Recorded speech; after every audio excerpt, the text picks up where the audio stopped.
பிரிண்டவுட்ஸ் நேயர்களுக்கு வணக்கம். அண்ணன் சீமான் அவர்கள் இவரை பத்தி பேசியே ரொம்ப நாள் ஆச்சு. ஆனா இருந்தாலும் இவர பேசாம இருக்க முடியல அப்படின்றது தான் ஒரு விஷயமா இருக்கு. என்னன்னா, இவர பத்தி ஏன் தான்பா பேசணும் அப்படின்ற ஒரு ரேஞ்சில தான் இருக்கு. ஆனா இருந்தாலும் அண்ணனுடைய செயல்பாடுகள், சேட்டைகள் அதிகமாகியே போயிட்டு இருக்கு. அதனாலேயே வந்து என்ன பண்ணலாம், இவர வந்து பேசணும் அப்படின்ற ஒரு ரேஞ்சில தான் எல்லா மீடியாக்களும் சரி, நெட்டிசன்களும் சரி வந்து என்ன பண்றாங்க, வந்து நிக்கிறாங்க. ஸோ அப்படி இருக்கும் பொழுது அக்கா விஜயலட்சுமி அக்கா வந்து என்ன பண்ணியிருக்காங்க, புதுசு புதுசா அவங்க என்ன பண்ணுவாங்க, பகீர் கலப்புவாங்க. வீடியோக்கள் போடுவாங்க. நெறைய சீமானுக்கு எதிரா ஏகப்பட்ட வீடியோக்கள்லாம் போயிருக்காங்க. திடீர்னு அந்த கேஸ் வந்து வீரியம் அடையும். அப்படியே புஷ்வானமா போயிரும். அப்படி இருக்கும் பொழுது, சமீபத்தில விஜயலட்சுமி அக்கா குடுத்த வழக்கு, சீமான் அவர்கள கைது பண்ற அளவுக்கு என்ன பண்ணுச்சு, போயிருச்சு அப்படின்னு சொல்லிட்டா. பயந்து போயிட்டு என்ன பண்ணாரு, உச்சநீதிமன்றத்தில போயிட்டு வழக்குக்கு தடை வாங்குனாரு. அவர விசாரிக்கிறதுக்காக கூப்பிட்டாங்கல்ல, அப்போ பெரிய ஒரு பிரம்மாண்டமான ஒரு இமேஜ் ஒண்ணு கிரியேட் பண்ணாரு. எல்லா தொண்டர்களும் வந்துருங்க, வலசரவாக்கம் போலீஸ் ஸ்டேஷனுக்கு வந்துருங்க அப்படின்னு சொல்லிட்டு, ஏகப்பட்ட மெசேஜ், ஏகப்பட்ட இது பார்த்தீங்கன்னா, அப்படியே இவரு என்னவோ அ உண்மையான ஒரு மனுஷன், பரிசுத்தமானவரு அப்படின்ற ரேஞ்சுக்கு அவங்க தொண்டர்கள்லாம் வந்து என்ன பண்றாங்க, ஆரவாரம் பண்ணாங்க. தப்பு இல்ல. ஏன்னா அவங்களுடைய தலைவர். அதனால அவங்கலாம் உண்மையா இருக்கிறாங்க. ஆனா அவங்க வந்து குரல் குடுக்குறாங்க, பண்றாங்க. அதுல எந்தவித மாற்று கருத்து இல்ல. ஆனா நாம் தமிழர் கட்சியிலே பயணித்தவங்க, சீமான் கூடவே பயணித்தவர்கள்லாம் சீமானை பற்றி எந்த அளவுக்கு வந்து அதாவது நாம் தமிழர் கட்சியிலேருந்து விலைக்கு வந்து எந்த அளவுக்கு கழுவி கழுவி ஊத்துறாங்க அப்படின்றதெல்லாம் வேற விஷயம். ஆனா ஒரு சிலர் என்ன பண்றாங்க, சீமானை இன்னமும் நம்பிட்டு இருக்காங்க அப்படின்றது தான் நிதர்சனமான உண்மையா இருக்கு. ஆனா இத சீமான் அவர்கள் தன்னுடைய சுயத்துக்காக பயன்படுத்திக்கிறாரோ அப்படின்ற ஒரு குற்றச்சாட்டும் வைக்கப்படுது. ஸோ இப்படியெல்லாம் இருக்கும் பொழுது இந்த கேஸ் வந்து பார்த்தீங்கன்னா உச்சநீதிமன்றத்துக்கு போயிருச்சு. அதாவது சீமானுடைய விஜயலட்சுமி அந்த வழக்கு இருக்குல்ல, என்னை வந்து கற்பழிச்சு ஏமாத்திட்டாரு, கருவ கலைச்சிட்டாரு அப்படின்ற ஒரு விஷயத்த வந்து உச்சநீதிமன்றத்துக்கு போச்சு. உச்சநீதிமன்றத்துக்கு போகும்போது என்ன பண்ணாங்க அப்படின்னு பார்த்தீங்கன்னா, இத வந்து நான் பேசி தீர்த்துக்கிறோம், செட்டில்மெண்ட்லாம் குடுக்குறோம் அப்படின்னு சொல்லிட்டு, சீமான் தரப்பு என்ன பண்ணுச்சு, சொல்லுச்சு, "நாங்க இத பேசி தீர்த்துக்கிறோங்க ஐயா. எங்க குடும்ப பிரச்சனை. நாங்க வந்து செட்டில்மெண்ட்லாம் பண்ணிடுறோம்" அப்படின்னு சொன்னாங்க. ஆனா இதுவரைக்கும் அதற்கான ஒரு சாத்தியமான கூறுகள், வழிகள் ஏற்படுத்தியிருக்குன்னா, இல்லவே இல்ல. இப்படி இருக்கும் பொழுது, இந்த கேஸ் வந்து பார்த்தீங்கன்னா, அடுத்த மாதம் விசாரணைக்கு வருது. இந்த விசாரணைக்கு வர டைம்ல, இப்போ விஜயலட்சுமி அக்கா என்ன பண்ணியிருக்காங்க, திடீர்னு என்ன பண்ணியிருக்காங்க, ஒரு வீடியோ ஒண்ணு போட்டிருக்காங்க. அதுல சீமான் அவர்களுக்கு செக்கு. எந்த இடத்துலயும் நீங்க என்ன பண்ண முடியாது, ஒண்ணுமே அதாவது நம்ம வந்து என்ன பண்ணலாம், மாவட்ட நீதிமன்றத்துல முறையிடலாம். மாவட்ட நீதிமன்றத்துல நம்மளுக்கு நீதி கிடைக்கலன்னா, உயர் நீதிமன்றத்துல என்ன பண்ணலாம், முறையிடலாம். உயர் நீதிமன்றத்திலயும் நம்மளுக்கு நீதி கிடைக்கலன்னா, உச்ச நீதிமன்றம். அதுக்கப்புறம் நம்மளுக்கு என்ன பண்ண முடியும், போ முடியாது. இப்படி இருக்கும் பொழுது, அண்ணன் சீமான் அவர்கள் வந்து என்ன பண்ணியிருக்காருன்னா, இப்போ உச்ச நீதிமன்றத்துல வழக்கு தொடர்ந்திருக்காரு. இந்த உச்ச நீதிமன்றத்துல சீமானுக்கு எதிரா ஒரு வலுவான சாட்சியங்களோ, ஆதாரங்களோ கொடுக்கப்பட்டுச்சுன்னா, அண்ணன் தப்பிக்கவே முடியாது. வகையா மாட்டிப்பாரு. அப்படி இருக்கும் பொழுதுதான், இப்போ விஜயலட்சுமி அவர்கள் என்ன பண்றாருன்னா, நான் உச்சநீதிமன்றத்துல ஒரு வீடியோவ போட்டு காட்டப் போறேன். ஒரே ஒரு வீடியோ தான். அந்த ஒரு வீடியோவ நீதிபதி ஐயா பார்த்துட்டார்னா, அதுக்கப்புறம் சீமான் தப்பிக்கவே முடியாது. அப்பேற்பட்ட ஒரு வீடியோ இதுவரைக்கும் யாருமே பார்த்திருக்க மாட்டீங்க. யாருமே கேள்விப்பட்ட மாட்டீங்க. ஏன்னா சீமான பத்தி ஏகப்பட்ட வீடியோவ ரகசியங்கள நான் வெளியிட்டிருக்கேன். நானே பேசியிருக்கேன். சீமான் அவர்கள் அடித்த லூட்டிகள், லொல்லுகள், சேட்டைகள் எல்லாத்தையும் நானே கொடுத்திருக்கேன். ஆனா இது பெரிய சேட்டை. சேட்டையிலே பெரிய சேட்டை, லூட்டியிலே பெரிய லூட்டி.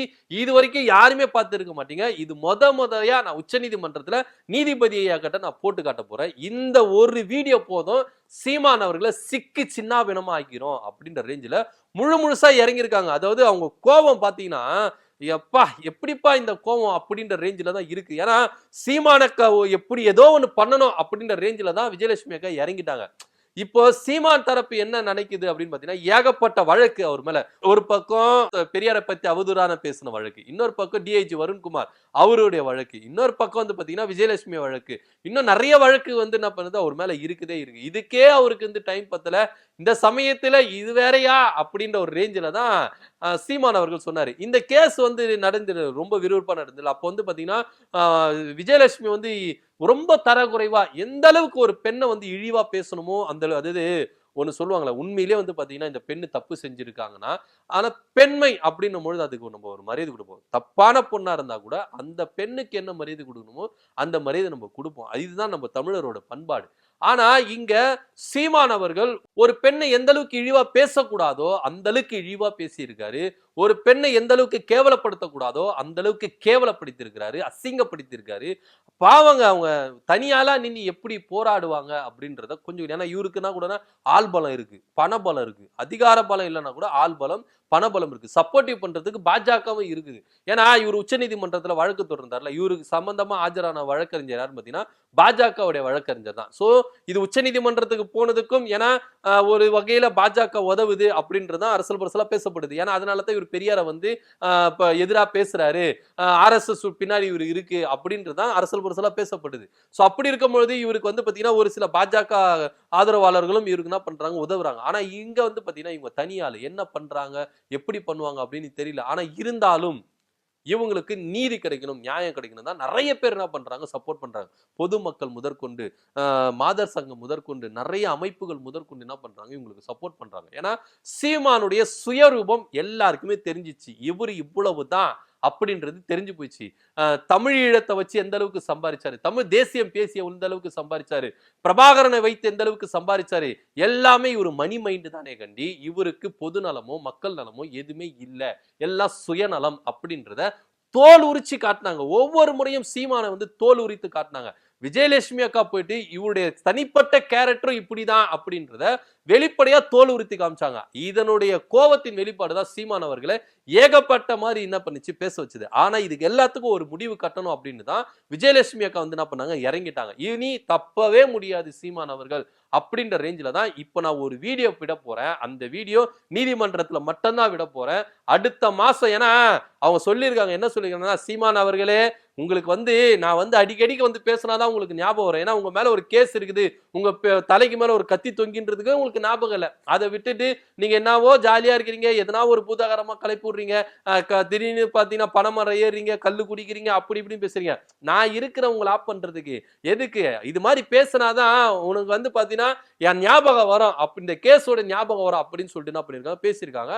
அது மாத்திரம் இல்லாம நான் ஒரு வீடியோ ஒன்று ரிலீஸ் பண்ண போறேன். சோ அந்த வீடியோ உச்ச நீதிமன்றத்துல தான் ரிலீஸ் பண்ண போறேன், நீதிபதியை எதிர்க்க தான் ரிலீஸ் பண்ண போறேன். அதுதான் உங்களுக்கு வைக்க போற வேட்டு அப்படின்ற ரேஞ்சில தான் அவங்களுக்கு குறித்தான பாஷையில என்ன பண்ணிருக்காங்க, விஜயலட்சுமி அக்கா பின்னி படல எடுத்திருக்காங்க. இப்ப சீமான் அவர்களுக்கு என்ன பண்ண போறோம் அப்படின்னு தெரியாம எதுவுமே யோசிக்க முடியல, என்ன பண்ண போறேன்னு தெரியல. ஆனா ஏதோ ஒரு கோல்மால் பண்ணிடுவாரு, ஏன்னா பாஜக சப்போர்ட் இருக்குல்ல. சோ பாஜக சப்போர்ட் இல்லாம இவர் ஃப்ரீயா விழாவ முடியுமா? ஏன்னா ஏகப்பட்ட வழக்குகள் இருக்கு, ஏகப்பட்ட இது இருக்கு. ஆனா இருந்தாலும் இவ்வளவு ஃப்ரீயா உலாவுறால. ஆனா ஒன்னே ஒண்ணுதான், இந்த கல்லிறக்கம் போராட்டத்துல அருவாலாம் தூக்கி காமிச்சாரு. ஆனா தமிழ்நாடு அரசு வந்து ஒரு ஸ்டாண்ட்ல இருக்குங்க. உண்மையிலே வந்து சொல்ற ஒரு ஸ்டாண்ட். இவரெல்லாம் வந்து ஒரு பெரிய ஆள் ஆக்கிட்டு, ஏன்னா நீங்க சீமான் அவர்களை உன்னிப்பா கவனிக்கணும். தேர்தலுக்கு முன்னாடி எல்லாம் வந்து பாத்தீங்கன்னா எதனா ஒரு விஷயத்த வந்து பிரபலமா பேசி தான் மட்டும்தான் ஹெட்லைனா இருக்கணும், பிரேக்கிங் நியூஸ்ல நான் மட்டும்தான் இருக்கணும் அப்படின்ற ரேஞ்சில கொண்டு வந்துருவாரு. ஏன்னா மக்களுக்கெல்லாம் சீமானை வந்து கொஞ்ச நாளைக்கு வந்து தெரியாம இருந்தது, அவர் இன்னும் வரவே இல்லையே, பிரபலமா பேசப்படாம இருந்தார். ஆனா இப்ப வந்து பாத்தீங்கன்னா கொஞ்சம் கொஞ்சமா என்ன பண்றாரு, பேசப்பட்டு வர்றாரு. சோ தேர்தல் நெருங்க சீமான் அவர்களை பத்தி பேசிட்டே இருக்கணும் அப்படின்னு சொல்லிட்டு தான் அவர் விரும்புறாரு. சோ அதனால இவரை பத்தி பெருசாக்கி எதுவுமே பண்ண வேண்டாம் அப்படின்றதுனால தமிழ்நாடு அரசு அட போப்பா அப்படின்ற ரேஞ்சில் என்ன பண்றாங்க, இப்ப தம்பி அப்படிவா போய் விளையாடு போ அப்படின்ற ரேஞ்சில தான் தமிழ்நாடு அரசு போயிட்டு இருக்கு. இப்படி இருக்கும்பொழுது தான் அண்ணன் சீமானுடைய கேஸ் வந்து அடுத்த மாசம் விசாரணைக்கு வர்றதுனால இப்போ விஜயலட்சுமி அக்கா என்ன பண்ணிருக்காங்க, நான் இந்த வீடியோ போடுறேன், இது வந்து பாத்தீங்கன்னா உங்களுக்கு வந்து ஞாபகம் இருக்கும். ஆனா நீதிபதியா எதிர்க்க ஒரு வீடியோ நான் போட்டு காமிப்பேன், நீ பண்ண சேட்டை கிட்ட எல்லாம் நான் போட்டு காட்டுவேன், அப்போ உங்களுக்கு தெரியும் அப்படின்ற ரேஞ்சில தான் இங்க விஜயலட்சுமி அக்கா சொல்லியிருக்காங்க. பொறுத்திருந்து பார்க்கலாம் என்ன நடக்க போகுது அப்படின்றத. ஏன்னா சீமான் அவர்கள் வகையா சிக்கிக்கிட்டாரு. ஏன்னா லாஸ்ட் டைம் வந்து பாத்தீங்கன்னா வகையா சிக்கிட்டாரு. சோ இங்க இருந்து நம்ம விடுதலை ஆக முடியாது, இங்க இருந்து எப்படி நம்ம வெளியே வருது அப்படின்னு தெரியாம குழம்பி இருக்கிறவங்க தான் பாஜக உதவி நாடி உச்சநீதிமன்றத்துல ஒரு வழக்கு போட்டு அங்க தடை வாங்கினாங்க.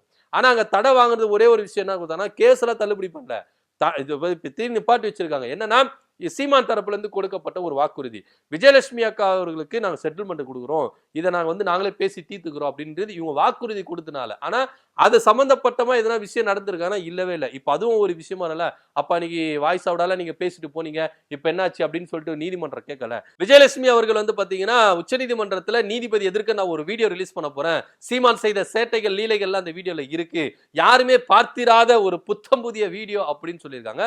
இதை பத்தி உங்க கருத்து என்ன அப்படின்றத கீழே கமெண்ட் பண்ணுங்க. நன்றி, வணக்கம்.